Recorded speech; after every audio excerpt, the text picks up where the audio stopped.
ನಮಸ್ಕಾರ. ಮೂರನೇ ಏಕದಿನ ಪಂದ್ಯದಲ್ಲಿ ಕಿವೀಸ್ ವಿರುದ್ಧ ಟೀಂ ಇಂಡಿಯಾಗೆ ಭಾರೀ ಸೋಲು. ಬಳಿಕ ಕೋಪಗೊಂಡರು ಎಂಎಸ್ ಧೋನಿ.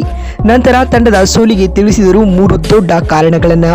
ಹಾಗಾದರೆ ಸುದ್ದಿಯ ಸಂಪೂರ್ಣ ಮಾಹಿತಿ ಏನು? ಅಷ್ಟಕ್ಕೂ ನ್ಯೂಜಿಲೆಂಡ್ ವಿರುದ್ಧ ಟೀಂ ಇಂಡಿಯಾ ಓಡಿಐ ಸರಣಿ ಸೋಲಲು ಧೋನಿ ನೀಡಿರುವ ಆ 3 ದೊಡ್ಡ ರೀಸನ್ಸ್ಗಳಾದರೂ ಯಾವುವು? ಹೀಗೆ ಇದರೆಲ್ಲದರ ಬಗ್ಗೆ ಈ ವಿಡಿಯೋದಲ್ಲಿ ಕಂಪ್ಲೀಟ್ ಆಗಿ ತಿಳಿಸ್ಕೊಡ್ತಾ ಹೋಗ್ತೀನಿ. ಆದ್ದರಿಂದ ದಯವಿಟ್ಟು ಈ ವಿಡಿಯೋವನ್ನು ಕೊನೆವರೆಗೂ ನೋಡಿ. ಆದರೆ ಅದಕ್ಕಿಂತಲೂ ಮುನ್ನ ನೀವು ಕೂಡ ಟೀಂ ಇಂಡಿಯಾದ ಅಭಿಮಾನಿಗಳಾಗಿ ಈ ವಿಡಿಯೋವನ್ನು ನೋಡುತ್ತಿದ್ದರೆ ತಪ್ಪದೆ ಈ ಕೂಡಲೇ ಈ ವಿಡಿಯೋಗೊಂದು ಲೈಕ್ ಮಾಡಿ ಮತ್ತು ನಮ್ಮ ಚಾನೆಲ್ಗೊಂದು ಸಬ್ಸ್ಕ್ರೈಬ್ ಮಾಡಿ.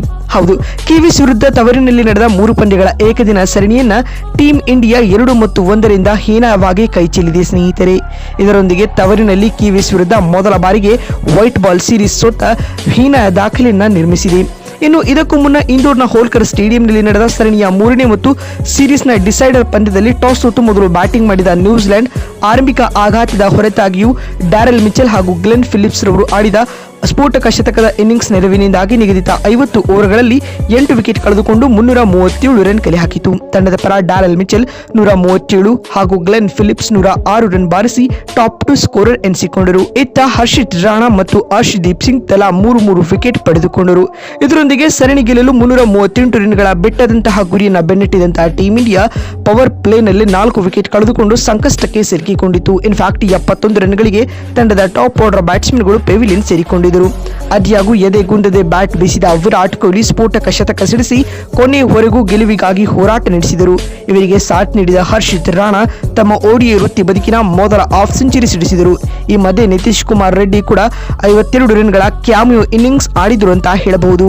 ಅಂತಿಮವಾಗಿ ಟೀಂ ಇಂಡಿಯಾ 46 ಓವರ್ಗಳಲ್ಲಿ 296 ರನ್ ಕಲೆ ಹಾಕಿ ಆಲ್ಔಟ್ ಆಗಿತ್ತು. ಈ ಮುಖ್ಯವಾಗಿ ಈ ಪಂದ್ಯದಲ್ಲಿ ಕಿವೀಸ್ 41 ರನ್ಗಳ ಭರ್ಜರಿ ಗೆಲುವು ದಾಖಲಿಸಿತು ಸ್ನೇಹಿತರೆ. ಇನ್ನು ಅತ್ತ ಕಿವೀಸ್ ಈ ಪಂದ್ಯ ಗೆಲ್ಲುವುದರೊಂದಿಗೆ ಸರಣಿಯನ್ನ ಕೂಡ ಕೈವಶಪಡಿಸಿಕೊಂಡಿದೆ ಸ್ನೇಹಿತರೆ. ಮತ್ತು ಪಂದ್ಯ ಮುಕ್ತಾಯದ ಬಳಿಕ ಮಾತನಾಡಿದ ತಂಡದ ಮಾಜಿ ನಾಯಕ ಎಂಎಸ್ ಧೋನಿ ಕೋಪಗೊಂಡು ಈ ರೀತಿಯಾಗಿ ಹೇಳಿದ್ದಾರೆ. ನಿಜಕ್ಕೂ ಭಾರತದ ಈ ಪ್ರದರ್ಶನ ನಿರಾಸೆ ತರಿಸುತ್ತಿದೆ. ನಾವು ಟೀಂ ಇಂಡಿಯಾ ಕಡೆಯಿಂದ ಈ ರೀತಿಯಾದ ಪರ್ಫಾರ್ಮೆನ್ಸ್ ಎಕ್ಸ್ಪೆಕ್ಟ್ ಮಾಡಿರಲಿಲ್ಲ. ಆದ್ಯಾಗೂ ತಂಡದ ಈ ಸೋಲು ನಿಜಕ್ಕೂ ಹತಾಶೆ ತರುತ್ತಿದೆ ಎಂದು ಧೋನಿ ಹೇಳಿದ್ದಾರೆ. ಮತ್ತು ಮಾತು ಮುಂದುವರಿಸಿದ ಅವರು, ನಮ್ಮ ಈ ಸರಣಿ ಸೋಲಿಗೆ ಪ್ರಮುಖ 3 ಕಾರಣಗಳನ್ನು ನಾನು ತಿಳಿಸುತ್ತೀನಿ. ಮೊದಲನೇ ರೀಸನ್ ಬಂದ್ಬಿಟ್ಟು ಟಾಪ್ ಆರ್ಡರ್ ಬ್ಯಾಟ್ಸ್ಮನ್ಗಳ ವೈಫಲ್ಯತೆ. ಹೌದು, ಈ ಓಡಿಐ ಸರಣಿ ಉದ್ದಕ್ಕೂ ಟೀಂ ಇಂಡಿಯಾದ ಟಾಪ್ ಆರ್ಡರ್ ಬ್ಯಾಟ್ಸ್ಮನ್ಗಳ ಕಡೆಯಿಂದ ನಿರೀಕ್ಷಿತ ಆಟ ಬಂದಿರಲಿಲ್ಲ. ಅದರಲ್ಲಿಯೂ ರೋಹಿತ್ ಶರ್ಮಾ, ಶ್ರೇಯಸ್ ಅಯ್ಯರ್ ಸೀರೀಸ್ ಉದ್ದಕ್ಕೂ ವಿಫಲತೆಯನ್ನ ಎದುರಿಸಿದ್ದಾರೆ ಮತ್ತು ಗೆಲ್ಲಲೇಬೇಕಾದ ಪಂದ್ಯದಲ್ಲಿ ಕೆಎಲ್ ರಾಹುಲ್ ಸೇರಿದಂತೆ ಶುಭ್ಮನ್ ಗಿಲ್ ಕೂಡ ಕೈಕೊಟ್ಟಿದ್ದು ಸರಣಿ ಸೋಲು ಪ್ರಮುಖ ಕಾರಣವಾಯಿತು ಎಂದು ಎಂಎಸ್ಡಿ ತಿಳಿಸಿದ್ದಾರೆ. ಇನ್ನು ಮಾತು ಮುಂದುವರಿಸಿದ ಅವರು 2ನೇ ರೀಸನ್ ಅನ್ನ ಬೌಲರ್ಗಳ ವೈಫಲ್ಯತೆಯನ್ನ ದೂಷಿಸಿದ್ದಾರೆ ಸ್ನೇಹಿತರೆ. ಹೌದು, 3ನೇ ಏಕದಿನ ಪಂದ್ಯದಲ್ಲಿ ನಮ್ಮ ಬೌಲರ್ಗಳು ಅತ್ಯಂತ ದುಬಾರಿಯಾದರು. ಅದರಲ್ಲಿಯೂ ಗ್ಲೆನ್ ಫಿಲಿಪ್ಸ್ ಹಾಗೂ ಡ್ಯಾರೆಲ್ ಮಿಚೆಲ್ ರವರನ್ನ ಬಹುಬೇಗನೆ ಕಟ್ಟಿ ಹಾಕಬೇಕಾಗಿತ್ತು. ಈ ಕೆಲಸ ನಮ್ಮಿಂದ ಆಗಿಲ್ಲ. ಇದು ಸರಣಿ ಸೋಲಿಗೆ ಪ್ರಮುಖ ಕಾರಣವಾಯಿತು ಎಂದು ಎಂಎಸ್ಡಿ ತಿಳಿಸಿದ್ದಾರೆ. ಇನ್ನು 3ನೇ ರೀಸನ್ಸ್ ನೀಡಿರುವ ಅವರು ಕ್ಯಾಪ್ಟನ್ಸಿ ಫೇಲ್ಯೂರ್ ಅನ್ನ ದೂಷಿಸಿದ್ದಾರೆ.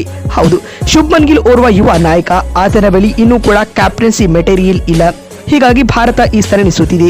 ಫೀಲ್ಡ್ ಸೆಟಲ್ಮೆಂಟ್, ಬೌಲಿಂಗ್ ಚೇಂಜ್ ಎಲ್ಲವೂ ಸರಣಿ ಉದ್ದಕ್ಕೂ ವೈಫಲ್ಯತೆಯನ್ನ ಎದುರಿಸಿತು. ಇದೇ ಕಾರಣದಿಂದಾಗಿ ಟೀಂ ಇಂಡಿಯಾ ಈ ಸರಣಿ ಸೋತಿದೆ ಎಂದು ಎಂಎಸ್ಡಿ ಹೇಳಿದ್ದಾರೆ.